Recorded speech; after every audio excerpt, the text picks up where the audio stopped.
What's up mga ka-auto? So, andito tayo ngayon sa University of Perpetual Health System sa Laguna. Meron silang car show ngayon. So, ngayon, tatanungin natin sila kung ano ba ang dream car nila. Tara, samahan nyo para malaman natin.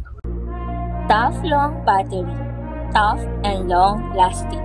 So, mga ka-auto, meron tayong kasama dito. Boss, ano pangalan nila? Morris pangalan ko.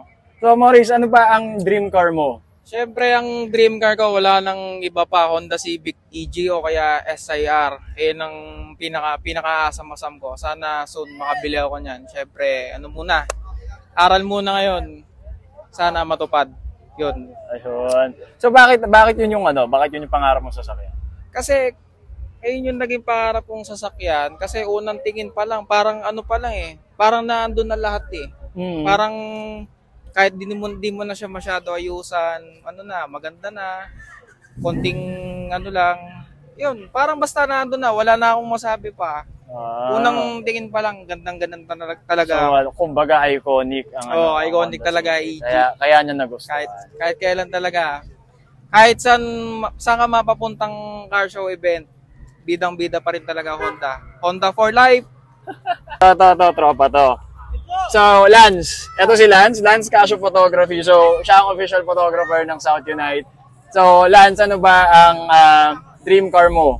So, syempre, yung kotse ko ngayon, Honda Civic. Civic na naman. Integra SJE K3 Japan. Yun! Kailan ba lalabas yan, Lance? Soon. Labas natin soon. Sali natin car show agad. Inaantay ko nang lumabas yan eh. So, bakit yun yung naging dream car mo? Yun yung niregalo sa akin ng father ko bago siya mag-pass away. Oh, so may sentimental value pala. So, yun. Ayun. Parang siya, grace siya, holy grace siya sa akin. Parang rare, ganun. Oo. Ayun. So, yung mga kauto, may isa pa tayong tropa dito. So, eto si Ross Benjamin. Isa siya sa mga photographers sa mga car shows, lalo sa mga South Unite events. So, promote mo muna yung yung page mo, Ross. Wow, Ross Benjamin Photography. Like and share. And follow. Yun! So, Ross, ito ang tanong ng mga ka-auto natin. So, ano ba ang dream car mo? Dream car ko? Jeep lang. Jeep lang, okay na ako eh. Ano to ba? Commute ako eh. Baka naman jeep na yung Wrangler ha? Hindi ba to? Hindi ba Rubicon? Bakit mo alam? O di ba? Rubicon pala eh. Hindi naman pala yung patok na jeep, pero pwede rin yung patok na jeep. Oo, Pwede ba? Pwede. So, bakit yun? Bakit yung jeep ang gusto mo? Maangas siya eh. Gwapo eh. Macho eh. Oo, macho. Laki-laki ng macho. Malaki eh. Kahit maliit tayo, dapat malaki na. O para paglabas mo, no? Ay, ang laki ng sasakyan. Pero ba't ganon? Anong liit? Ganon. Boss, ano pangalan natin? Darren Marquez po. Darren, ano ang pangarap mong sasakyan? Ang pangarap kong sasakyan yung Toyota Trueno, yung 86. Okay. Yung nasa initial D, Oo. Fan kasi ako ng initial D nung simula nung bata ako. Oo. Pero bakit doon napunta yung puso mo sa AE86? Napaka-iconic. Kumbaga, pag nakita mo yung kotse na yun, parang nostalgic ba? Oo. Kalalabasan ng parang maalala mo andito si Takumi. Si Takumi, oo. Mga nagdi-deliver lang ng tofu, di ba? Ano pa natin, boss? Edsel John P. Del Moral po. May tanong ang mga ka-auto natin, no? Ano ba ang dream car mo? Ang dream car ko is Ferrari. Oh, Ferrari. So, pang rich kid pala tong mga to. So, bakit Ferrari? Bakit Ferrari? Dahil gusto ko yung mabilis na kotse ko. Hindi ka naman na-attract dun sa pagiging pula ng Ferrari.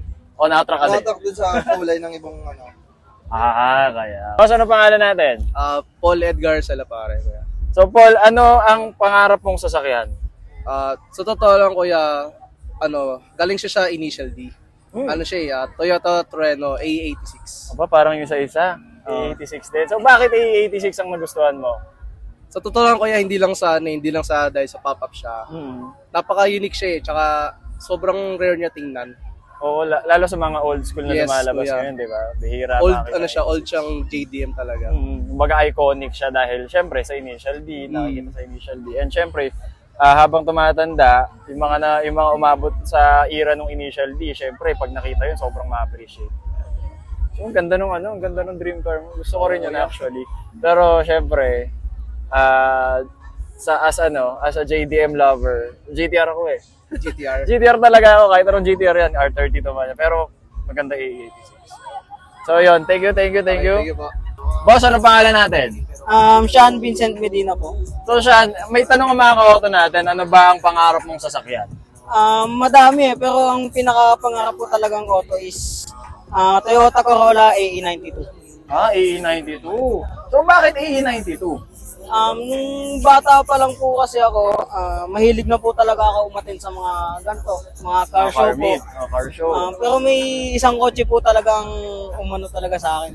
Yung Corolla. nakakakuha ng attention mo kada Opo. show, yung AE92 talaga. Opo, naka-sound setup po siya nun color black po yata siya. Hindi ko ang tama. Hindi ba yun? Hindi po. Hindi ba yun? Yun. So sa kanya naman mga ka-auto AE92, no? So, maraming salamat, brother. Thank you. Boss, ano pangalan natin? Edric James Alano po.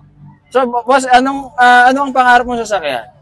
Para sa akin kasi favorite ko pa rin talaga Civic na SR or Bigote na nakadok. Uy, ito na Honda Boy. Pero ang para sa akin, pinaka-dream car ko, Bigote na nakadok. Ayun, makada ka B16. B16 ba B18? Kahit ano po sila, Basta basta dok. Kasi para po kasi sa akin, medyo common na po kasi SR. Gusto ko po kasi medyo maiba. Kaya gusto ko po, Bigote na nakadok.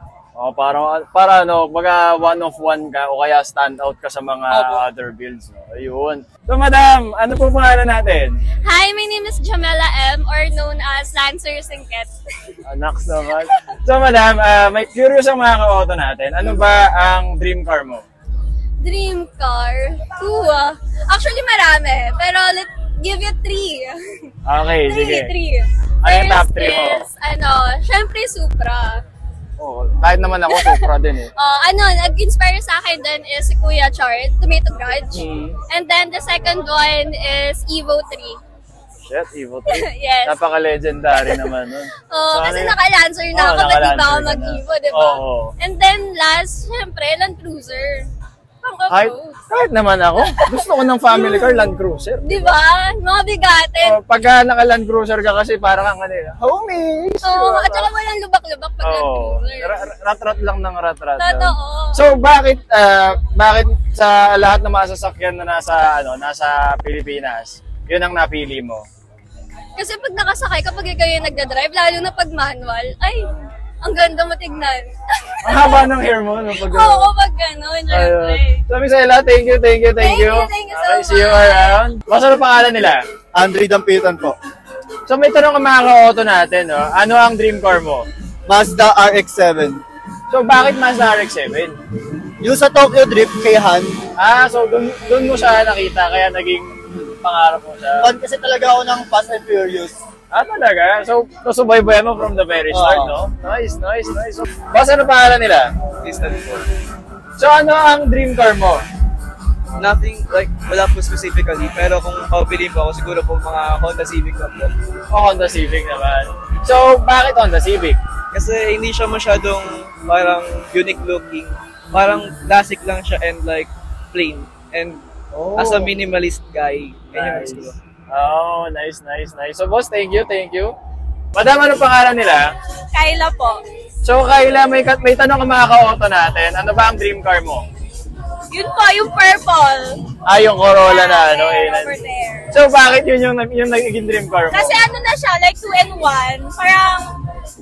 Parang nasa bar ka na kasi malakas yung So, party people pala si Madam. Yes! So, Madam, thank you. Madam, ano pangalan nila? Marco po. So, Marco, may tanong ang mga ka-auto natin. Ano ba ang dream car nila? Yung Lamborghini Huracan. Wow, Huracan. Pang Burgess BJC. So, bakit Huracan? Meron kasi nun si Papa, so gusto ko rin ako. Sana all! City lang yung meron ako. Madam, thank you po.